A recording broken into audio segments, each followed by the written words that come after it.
Assalamualaikum warahmatullahi wabarakatuh. Today, I will present the final report of my final year project, the implication of microplastic pollution on the ingestion rate of oyster. Before that, my name is Muhammad Abdul Muhammad Bini, S54783. I am from Bachelor of Applied Science in Fisheries. My supervisor is Dr. Wan Muhammad Rahan bin Wan Hussein. My field of study is benthic ecosystem function.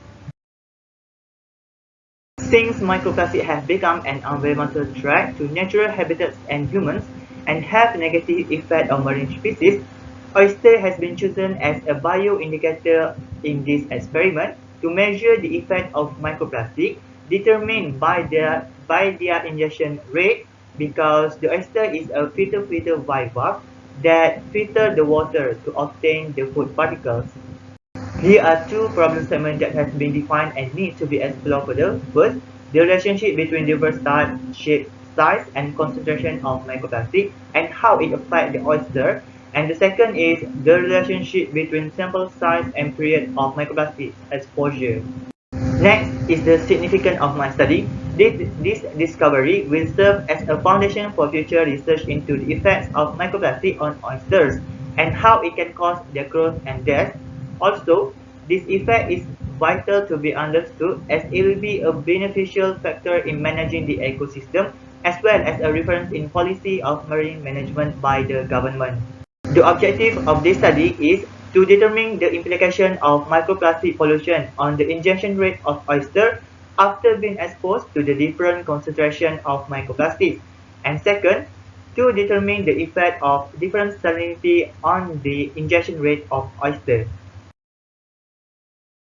The presence of microplastic also has been reported in almost all the studied habitats around the globe. So, oyster has been chosen as they provide valuable shelter and habitat for many other exploring organisms, improving water quality and also reducing bank erosion. This is the taxonomy of the oyster, Magellana bilineata, and this is their classification.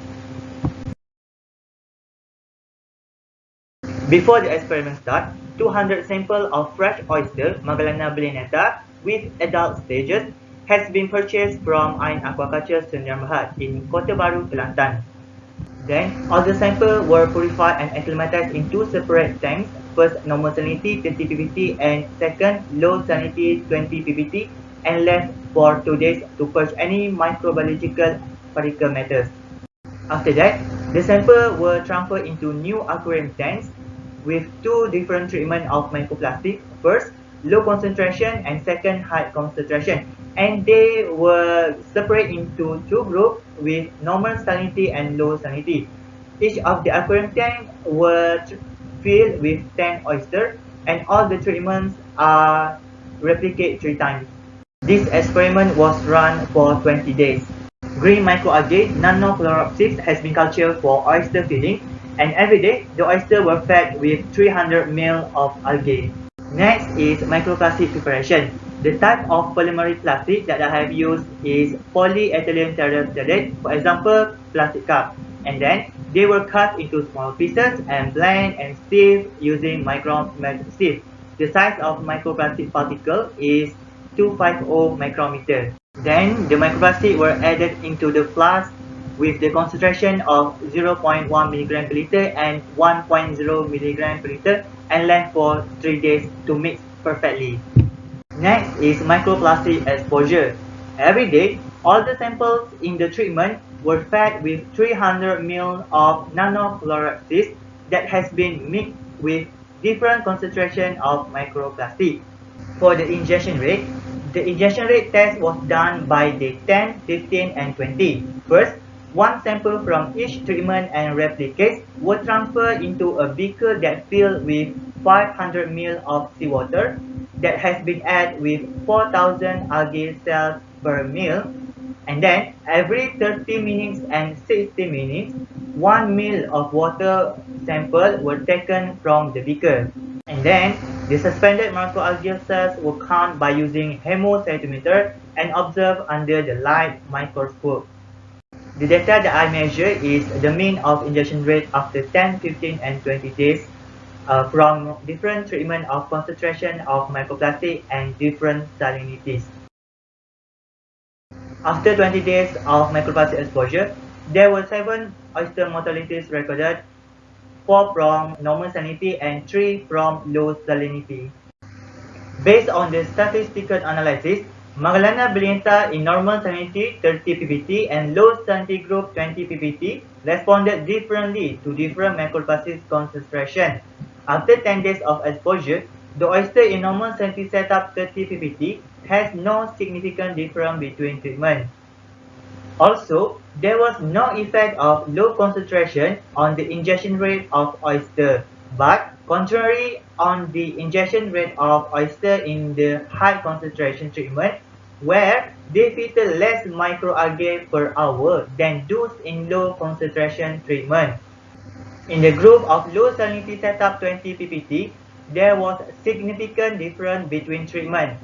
There was also no effect of low concentration on the ingestion rate of oyster, but contrary on the ingestion rate of oyster in the high concentration treatment, where they filter less microalgae per hour than those in low concentration treatment.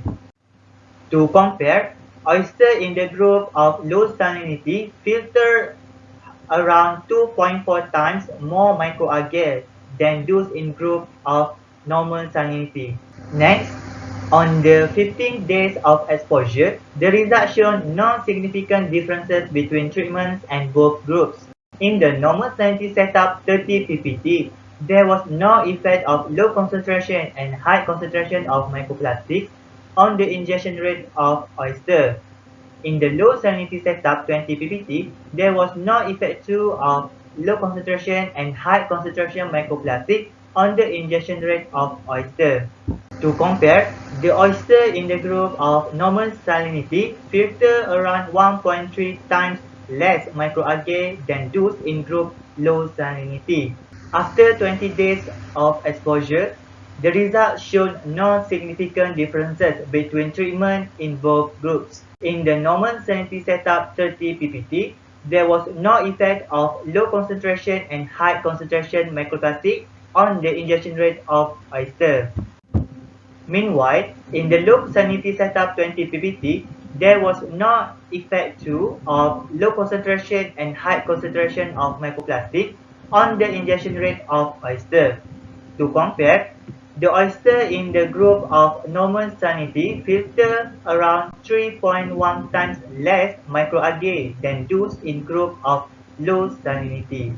Overall, the different densities of polyethylene terephthalate microplastic did not affect on oyster intake when there were no significant differences after 20 days than 10 and 50 days of exposure.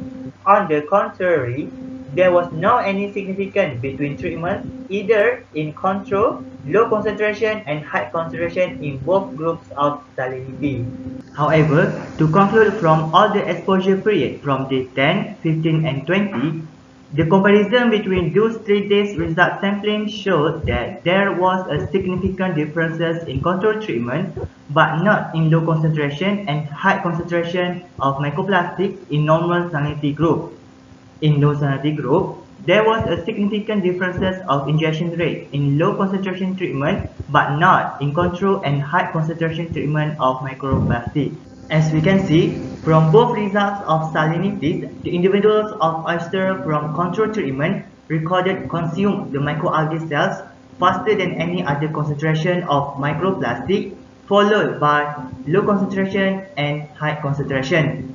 The oyster filtered fewer algal cells per hour when exposed to high concentration than in low concentration treatment. And this support the finding by Wagner et al. 2020, who found that decreasing filtration rates occur when increasing concentration of microplastics.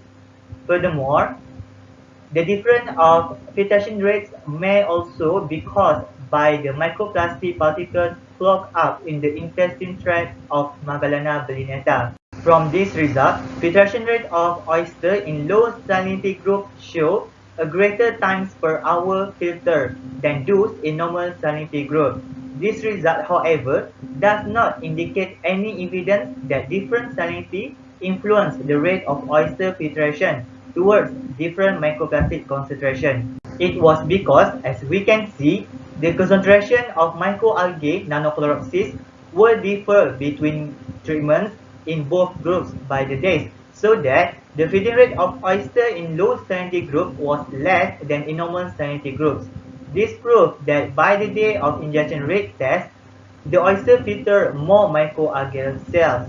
This finding indicates that oyster tolerance to wider range of salinity. Furthermore, this could be due to the fact that the microalgae concentration in the oyster injection in normal salinity was reached the optimum injection rate of microalgae cells on day 20. On the other hand, the oyster in low salinity require more of microalgae concentration, an order of magnitude higher to achieve the optimal injection rate.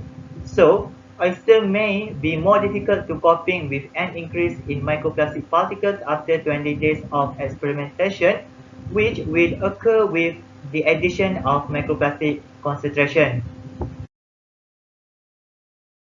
To conclude, after 10, 15, and 20 days, the exposure of microplastic to Magellana ballineata revealed that there was no significant differences between each treatment on the filtration rate towards the densities of microplastic when compared with control. Same goes to the different group of salinities. From this result, it suggested that microplastic exposure period need to be extended as this experiment ran only for 20 days. This support findings by Green DS et al. 2017, who found that the sample responded differently to contamination with microplastic after 50 days of experiment.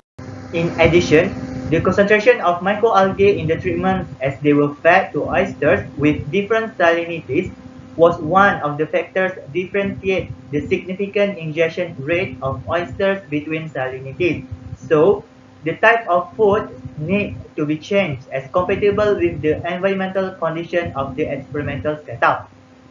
This supports the finding by Kumar et al. 2018, who found that microalgae was rapidly growth in the salinity range of 30 to 50 ppt. Finally, the changes of the oyster feeding patterns can lead to death or may be to the extinction of one species. Loss of one species can provoke to the imbalance of ecosystems in our biodiversity. So, further study on the consequences of microplastics in other scopes should be continued as well. And this is my references.